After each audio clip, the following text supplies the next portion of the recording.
Baik, malam ni kita nak cerita tentang maqasid adabul ikhtilaf.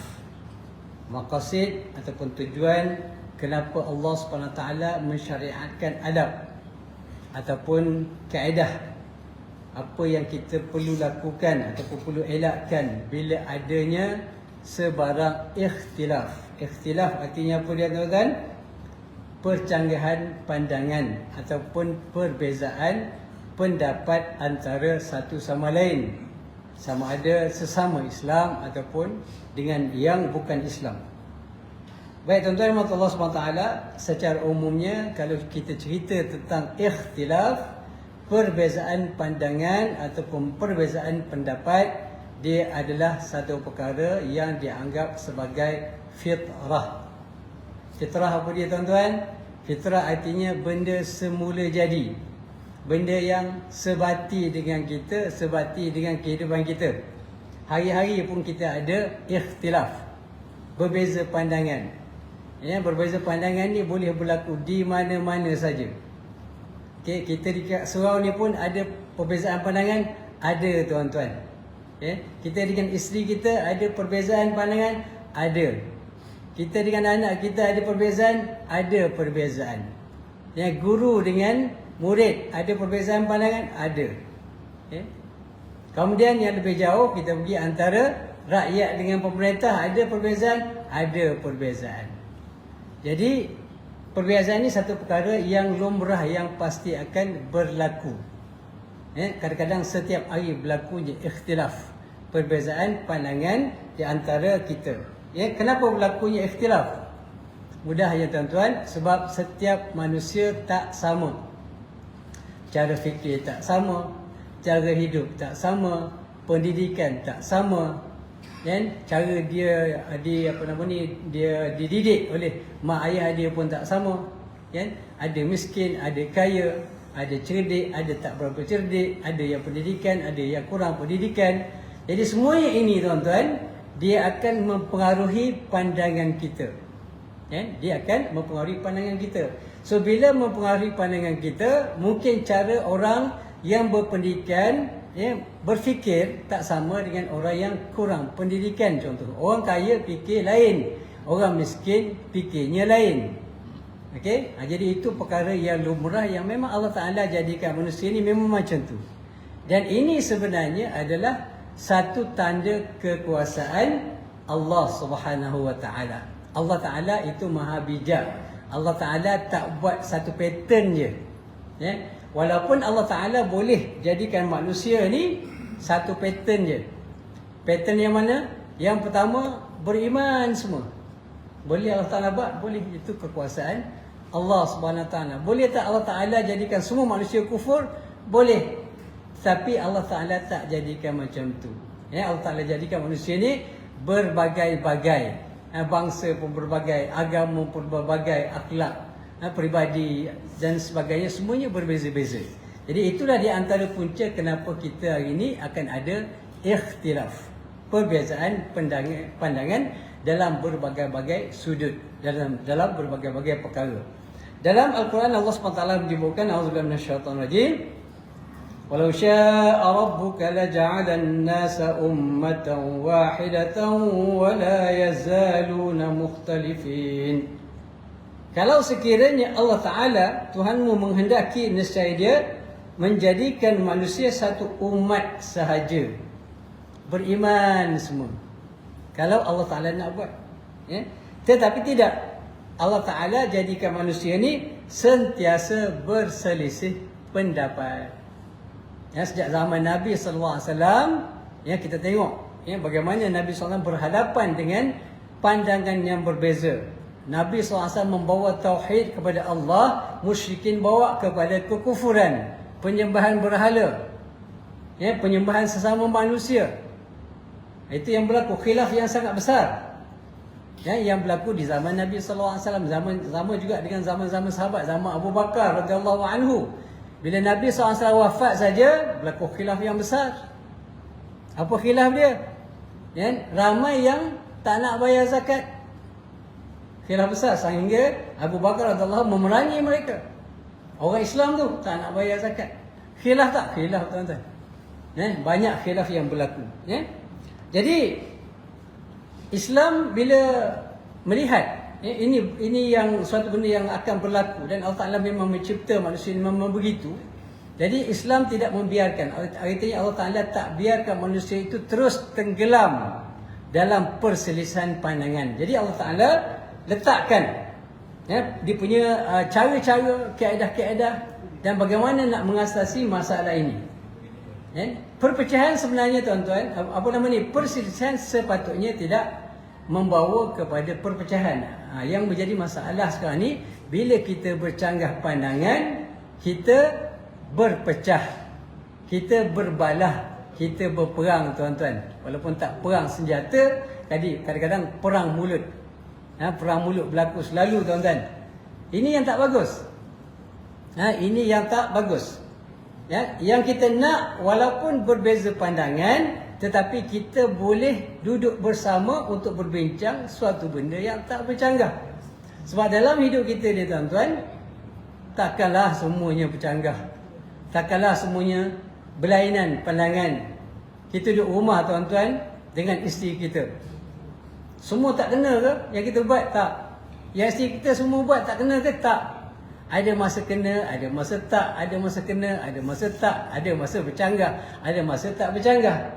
So kenapa tidak kita ambil satu sikap yang positif, yang mana kita pilih benda-benda yang positif, benda-benda yang baik, yang boleh kita duduk bersama, boleh kita bincang sama, boleh kita buat bersama, kita fokus pada benda tu.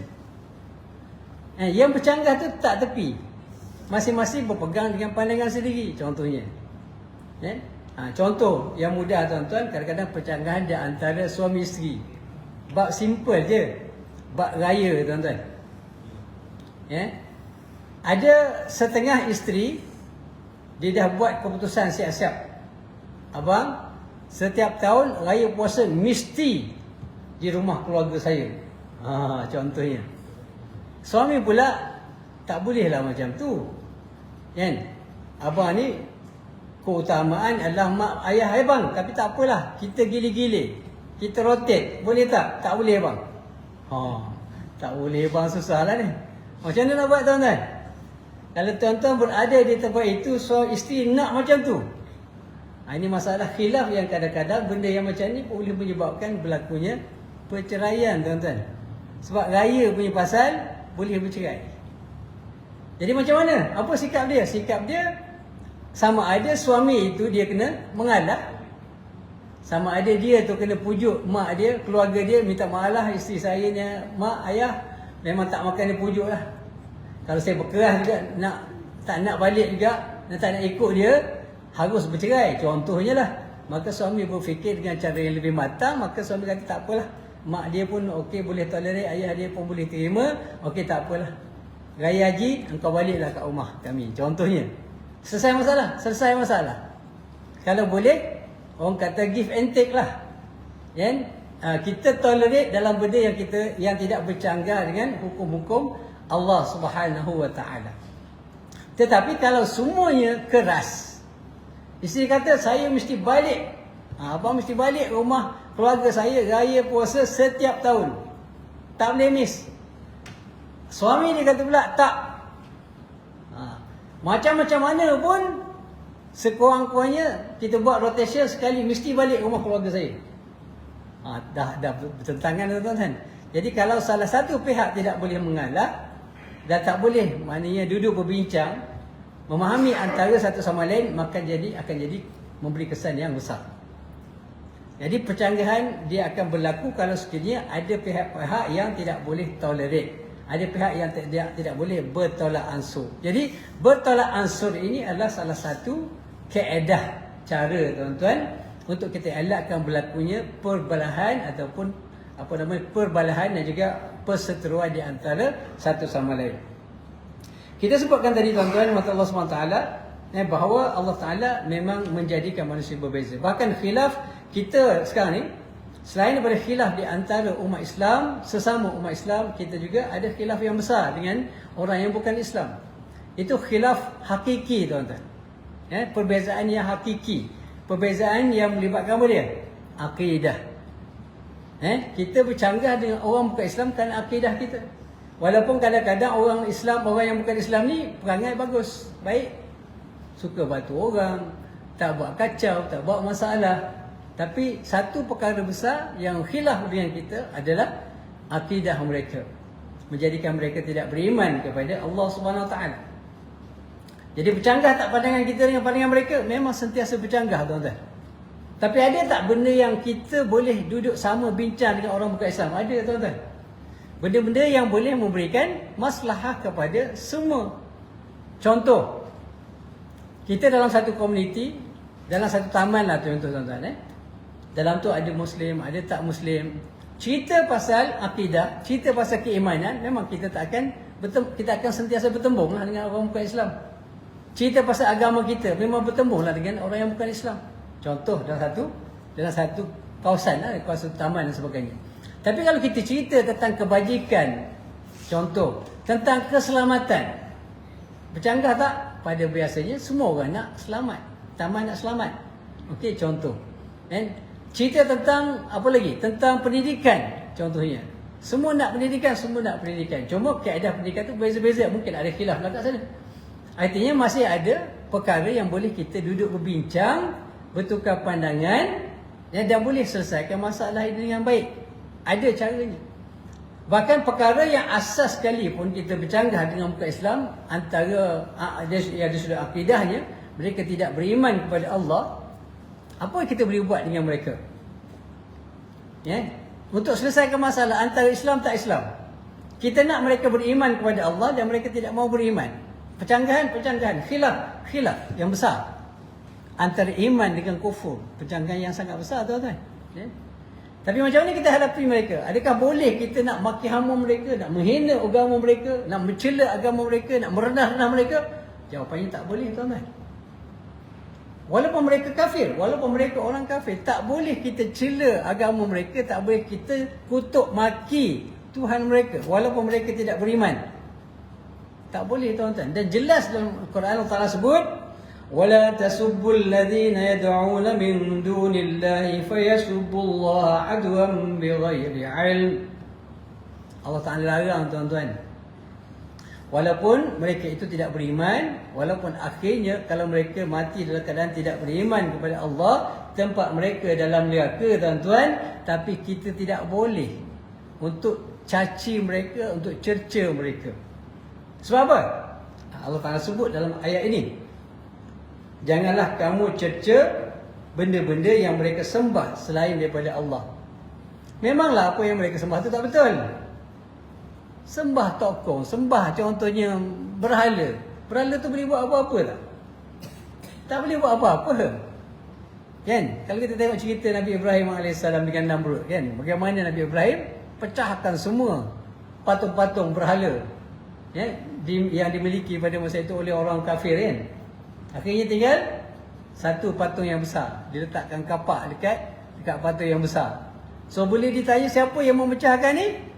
Oh tak, bukan saya. Ditulis Nabi Ibrahim. Nabi Ibrahim kata tak, tu patung yang besar tu yang pecahkan. Untuk apa tu? Untuk mereka berfikir. Untuk mereka berfikir, kalaulah patung tu tak boleh nak buat apa-apa dekat kamu, tak boleh nak berikan manfaat dan mudarat kepada kamu, kenapa kamu duk pergi sembah dia? Okey, itu hujah kita, tuan-tuan. Itu hujah kita. Dan hujah kita yakin betul. Tapi boleh tak kita kata benda ni secara pergi depan-depan dengan orang yang berislam, kamu ni contohnya tak betul, kamu ni salah, kamu ni sesat, kamu ni masuk neraka? Tak boleh, tuan-tuan. Sebab apa? Allah Ta'ala sebut dalam Quran, kerana mereka kelak bila kita kutuk mereka, mereka akan mencerca Allah secara melampau batas dan dalam keadaan ketiadaan pengetahuan. Di manusia ni tabiat semula jadi macam tu, tuan-tuan. Okay? Kalau kita tak nak orang cela kita, tak nak maki kita, tak nak kutuk kita dan sebagainya, maka jangan kita mulakan.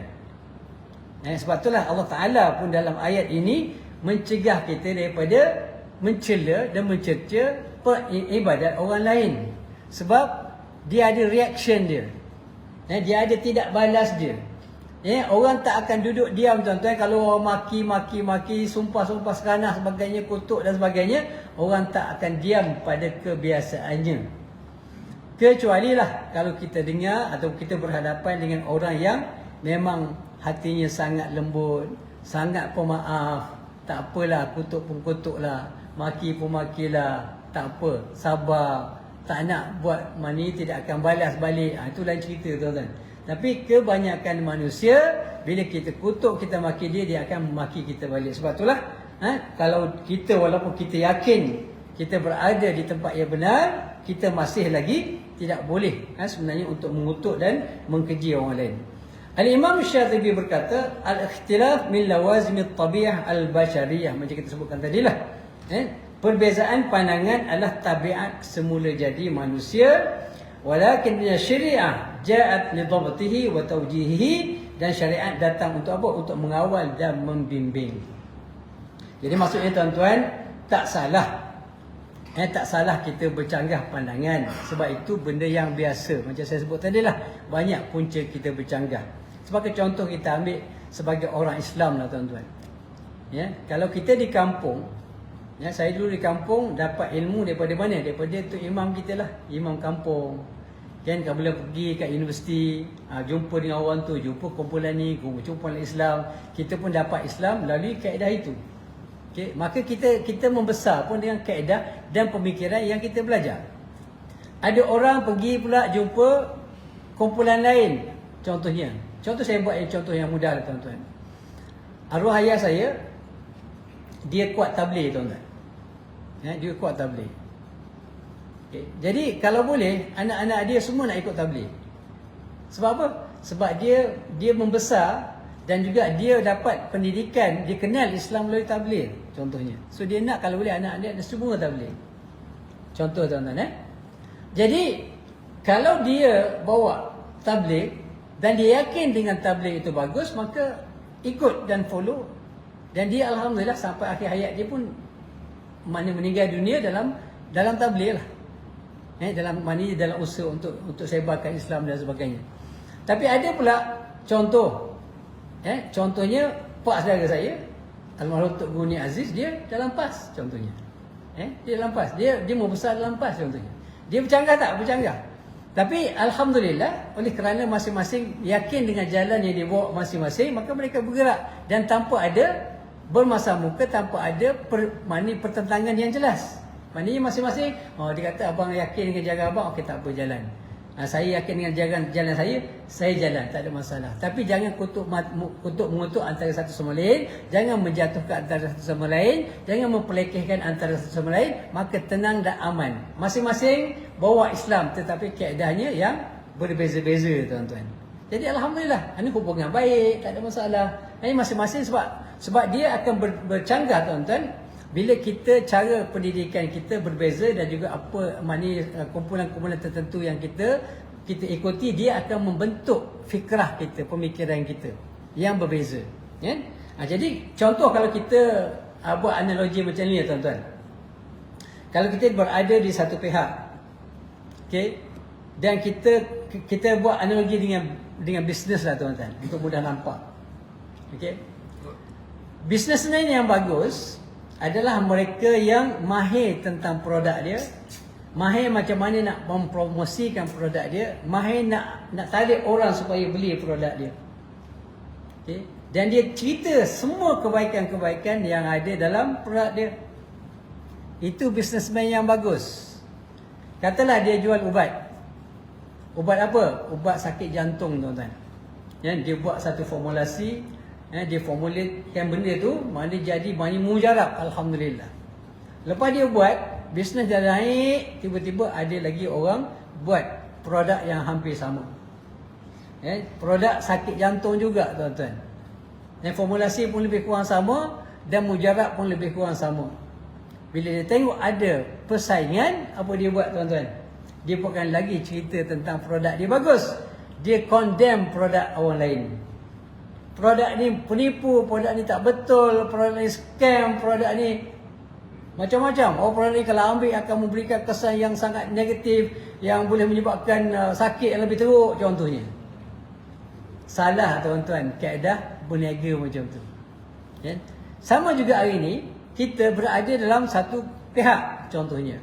Kita berada dalam satu kumpulan, kita berada satu parti contohnya tuan-tuan. Ya? Kalau kita yakin parti kita baik, ceritakan kebaikan satu persatu. Ajak, berikan contoh yang terbaik. Contohnya, ini saya tak cerita parti-parti mana tuan, ini umum saja ni tuan-tuan. Sebab kita pun dah sekarang dalam keadaan pilihan raya tuan-tuan. Jadi saya letakkan dia sebagai satu bentuk panduan untuk kita bertindak sebagai seorang Muslim supaya dia tidak membawa kepada perpecahan di kalangan kita. Berpecah ni rugi tuan-tuan. Saya selalu sebut di mana-mana pun, umat Islam kalau dia bersatu dia sangat kuat. Tapi bila berpecah dia akan jadi lemah tuan-tuan. Tapi nak dapatkan kesatuan ummah dia bukan satu perkara yang mudah. Kenapa? Kerana banyak sebab lah. Banyak sebab. Sebab setiap orang ada jalan tersendiri, ada keadaan tersendiri, ada matlamat tersendiri dan matlamat dia tak sama. Bila matlamat tak sama, jalan pun jadi tak sama. Bila jalan tak sama, jadi pemikiran pun jadi tak sama. Jadi tak akan boleh terima pandangan orang lain. Jadi selagi mana ini berlaku, maka selagi itulah kita berpecah. Sayang tuan-tuan. Sayang negara kita ni majoritinya Muslim. Walaupun di perbezaan persentage dia tak besar, sekitar 55%, 60% orang Muslim dan 40% yang 45% orang yang bukan Islam, tapi kita berpecah, maka kita ni bukan lagi 55%, kita mungkin kekuatan kita mungkin sekitar 20-30% saja tuan-tuan. Sebab apa? Sebab masing-masing berbalah antara satu sama lain. Ini satu perkara yang sangat-sangat tidak sihat dan menguntungkan orang yang bukan Islam sebenarnya tuan-tuan. Jadi perpecahan ini bukan menguntungkan kita, sangat-sangat merugikan. Jadi tuan-tuan Allah SWT, kalau dalam satu-satu isu ada perkara yang kita nak berbincang, sekarang ni ada macam-macam usaha untuk ada perdebatan lah, ada dialog dalam isu-isu tertentu, bagus tuan-tuan. Tapi matlamat kena jelas. Matlamat kena jelas. Al-Imam Al-Ghazali berkata, Al-munazarah laysat li-izharil ghalabah wa innama li-izharil haqq. Imam Ghazali kata apa dia tuan-tuan? Perbahasan bukan bertujuan untuk mendapat kemenangan, tetapi untuk menzahirkan kebenaran. Maksudnya apa tuan-tuan? Kalau ada contohnya nak buat perbincangan, nak buat dialog, nak buat perdebatan, teruskan. Tetapi kena jelas matlamat dia. Matlamat dia bukan nak cari siapa hebat. Matlamat dia bukan nak cari siapa menang. Matlamat dia lah untuk mencari kebenaran. Kalau kita bawa satu idea tuan-tuan, bawa satu idea, tiba-tiba pihak lawan kita ada idea yang lebih baik, yang lebih menguntungkan rakyat contohnya lah, maka kita sebagai seorang Islam, sifat kita adalah kita menerima kebenaran walaupun bukan daripada pihak kita. Itu dia punya kaedah dia. Itu kaedah dia.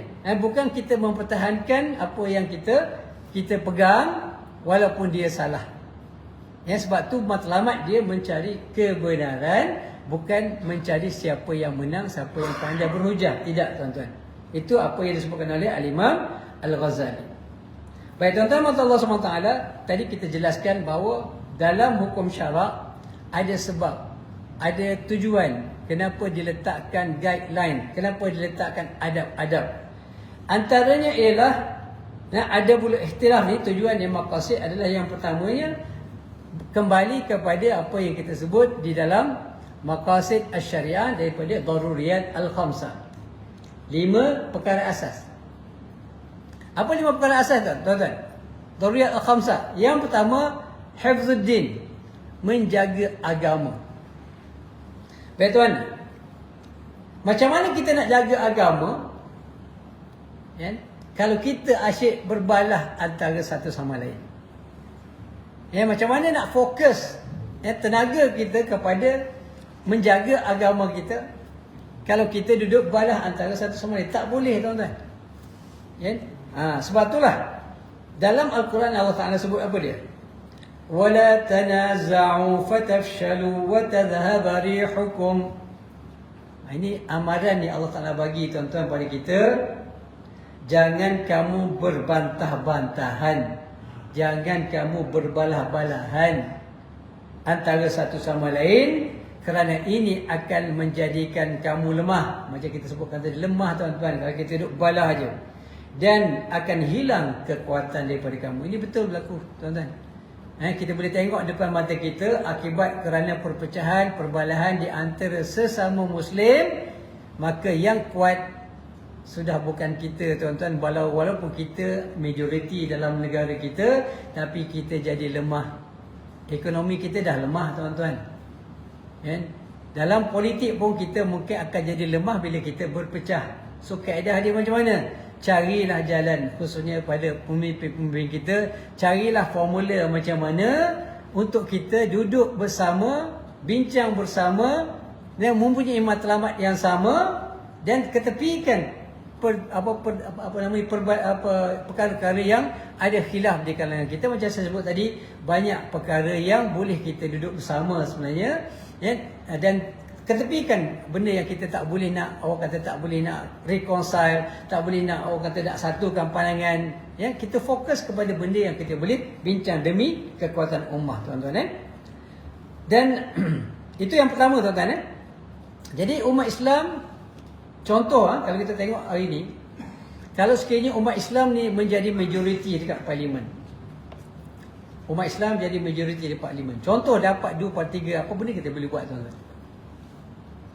Kalau semua umat Islam bersatu, ni cerita politik tuan-tuan, sebab politik ni akan memberikan kesan yang besar dalam negara. Kalau kita ada majoriti 2/3, dan majoriti itu adalah Muslim yang ada kesedaran Islam, yang nakkan Islam, yang sayangkan Islam, yang nak berjuang Islam, nak memertabatkan agama Islam, nak memertabatkan undang-undang Islam, apa boleh buat dengan 2/3 majoriti di parlimen tuan-tuan? Boleh gubal undang-undang. Boleh gubal undang-undang hudud di Malaysia. Boleh tak tuan-tuan? Boleh kalau ada 2/3 sokongan sokongan majoriti di parlimen. Boleh. Tapi sekarang boleh tak? Tak boleh tuan-tuan, sebab kita berpecah, sini sikit, sini sikit, sini sikit. Jadi sampai bila pun kalau kita nak jalankan undang-undang hudud contohnya, maka tak akan dapat selagi mana tidak ada kesatuan ummah di kalangan pemimpin-pemimpin kita. Jadi ini antara tanggungjawab pemimpin. Tapi pemimpin dia datangnya daripada mana tuan-tuan? Pemimpin datangnya daripada rakyat. Okey. Rakyat yang memilih pemimpin. Jadi dia kena datang daripada bawah. Tapi bukanlah satu perkara yang mudah. Artinya kalau contoh tuan-tuan, kita memang nak laksanakan undang-undang Islam di negara kita, antara perkara penting yang kena buat ialah didik anak-anak kita. Proses anak-anak kita ni biar dia mahir, dia faham bahawa negara kita nak jadikan sebagai negara Islam satu ketika nanti. Negara Islam bukanlah maksud kita nak tindas orang-orang bukan Islam, tak. Kita nak agama Islam biarlah dia berada di tempat yang tinggi. Al-Islam ya'alu, kata Nabi SAW, wala yu'ala alaih. Islam itu berada di tingkat yang paling tinggi. Tak ada yang lebih tinggi daripada Islam. Tapi macam mana nak dapatkan Islam itu tinggi kalau umat Islam berpecah? Tak boleh tuan-tuan. Tak boleh. Kalau kita nak Islam itu kuat, maka umat Islam kena kuat. Sebab yang memperjuangkan Islam, yang mengharapkan orang yang bukan Islam untuk membela Islam, tak mungkin. Jadi sebab itulah kita tuan-tuan kena berusaha sedaya upaya untuk menjaga, mengelakkan daripada berlakunya perpecahan, dan kita bertolak ansur di atas perbezaan pandangan yang kita ada supaya kita dapat jaga Islam. Jadi matlamat dia, kenapa kita perlu bersatu? Kenapa kita perlu elakkan perpecahan? Kenapa kita perlu elakkan berlakunya perbelahan? Kerana niatnya satu, kita nak Islam itu dimertabatkan dalam negara kita. Jadi kalau pemimpin-pemimpin kita memang dia bersungguh-sungguh, serius, ikhlas nak menegakkan Islam demi Islam, bukan demi tujuan-tujuan lain tuan-tuan, kalau betul nak Islam, wajib mereka bersatu. Tak ada pilihan lain. Wajib mereka bersatu, barulah Islam itu akan jadi kuat, kerana yang menguatkan Islam adalah orang Islam. Yang berperanan besar dalam menegakkan Islam adalah pemimpin-pemimpin Islam.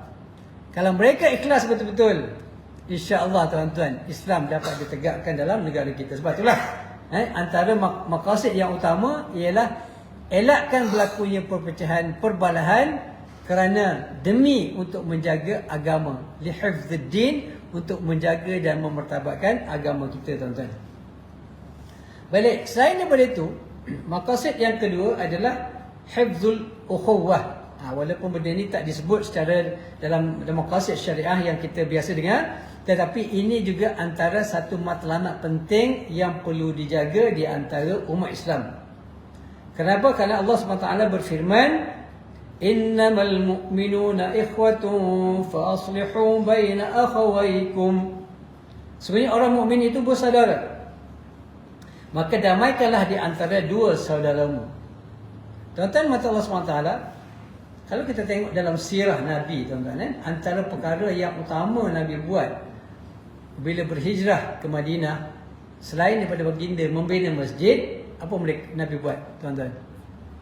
Mempersaudarakan di antara muhajirin dan ansar. Kenapa tuan-tuan? Kerana bila mereka dapat duduk bersama, makan bersama, mana mereka akan sama-sama menegakkan Islam, mereka akan pergi berjihad bersama-sama, maka kuat tak Islam? Kuat Islam. Kalau Nabi tak buat, Nabi tak mempersaudarakan di antara muhajirin dan ansar, kalau berlakunya perpecahan di antara muhajirin dan ansar, dan mungkin berlaku peperangan di antara mereka, maka Islam kuat tuan-tuan? Islam tak akan kuat. Islam hanya kuat dengan adanya kesatuan umat Islam. Itu saja jalan penyelesaian untuk apa dia? Untuk memantapkan Islam, untuk menegakkan Islam tuan-tuan. Sebab itulah Nabi SAW bersabda, wala tahasadu wala tabaghadu wala tadabaru wa kunu ibadallahi ikhwana. Persaudaraan sesama Islam ini adalah satu perkara yang sangat penting. Sebab itulah Nabi yang pesan kepada kita, pertama, jangan saling dengki-mendengki. Ini syarat penting untuk menjaga ukhuwah persaudaraan. Bila persaudaraan kuat, Islam akan kuat. Dia akan berbalik kepada agama kita tuan-tuan. Jangan saling dengki-mendengki. Jangan saling membenci antara satu sama lain. Jangan kamu memutuskan hubungan. Jadilah kamu hamba-hamba Allah yang bersaudara. Ini arahan Nabi SAW. Dalam ayat yang selalu kita baca, wa'tasimu bihablillahi jami'an wa la tafarraqu. Nabi kata, Allah Ta'ala kata, jangan kamu berpecah belah. Jadi berpecah belah ni dosa tuan-tuan. Berpecah belah ni melanggar perintah Allah.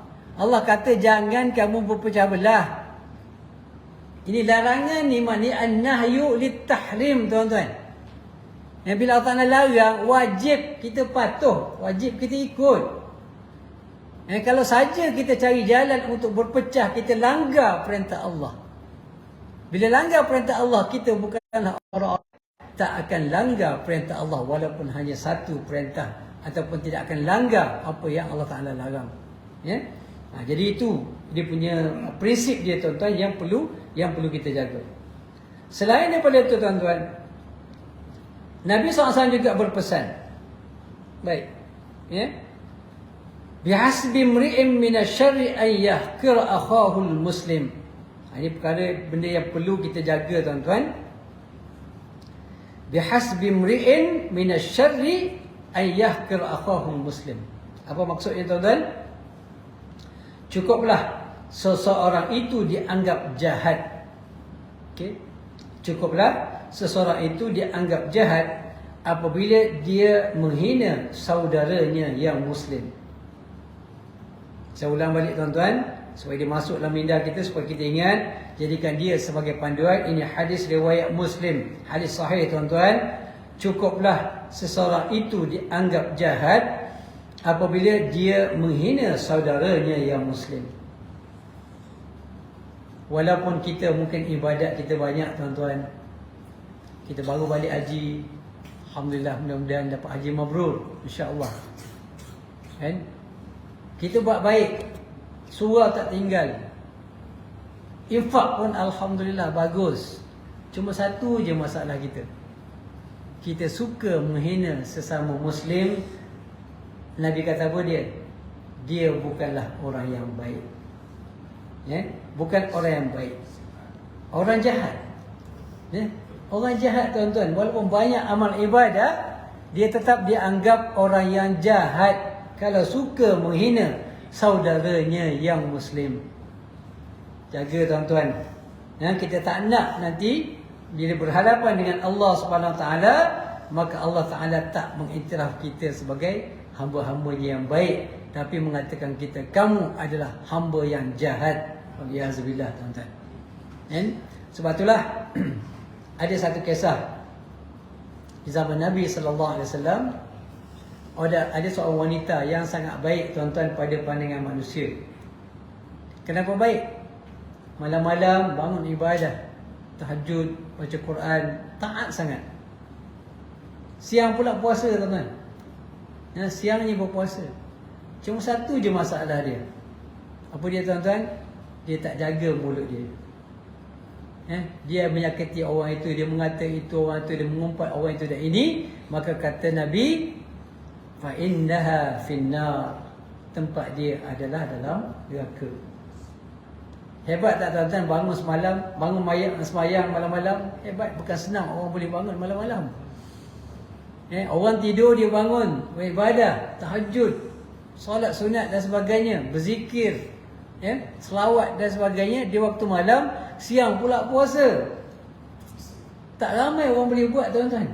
Tapi disebabkan mulutnya dia tak jaga, maka akhirnya tempat dia dalam neraka.